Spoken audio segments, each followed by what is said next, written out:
Au départ du feu, on avait une température au départ du feu qui était à 20 degrés, qui avait une direction 60 degrés. À la frontière de la Gironde et du Lot-et-Garonne, une petite surface de forêt a brûlé ici il y a quelques jours. 4 élèves enquêteurs cherchent l'origine de l'incendie. Donc on est bien d'accord qu'ici, on est sur un feu de recul.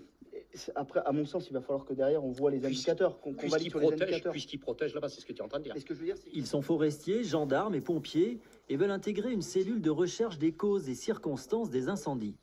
là-bas, j'ai l'impression qu'on commence à...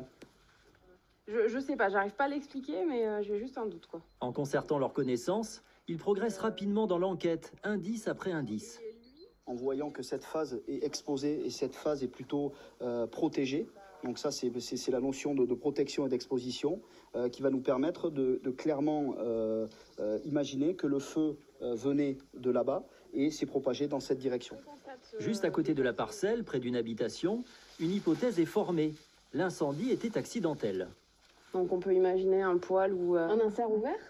Et le monsieur ou la dame vient déposer ses cendres dans la propriété voisine. La complémentarité est approuvée par les élèves et les formateurs. On va s'entraider. Moi, je vais être là pour les photos, les prélèvements, mais mon collègue à côté, agent des forêts, va nous dire quel type de végétation, si ça brûle plus facilement ou pas. Les pompiers vont aussi être là avec leur expérience du feu.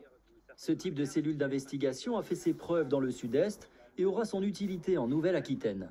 On part de très bas. La plupart des départements étaient entre 20 et 50% de causes connues. Maintenant, les départements où il y a des cellules, on atteint les 90%, presque 100%. Donc si on connaît les causes des incendies de forêt, on va pouvoir mettre en place des actions de prévention correspondantes à ces causes-là.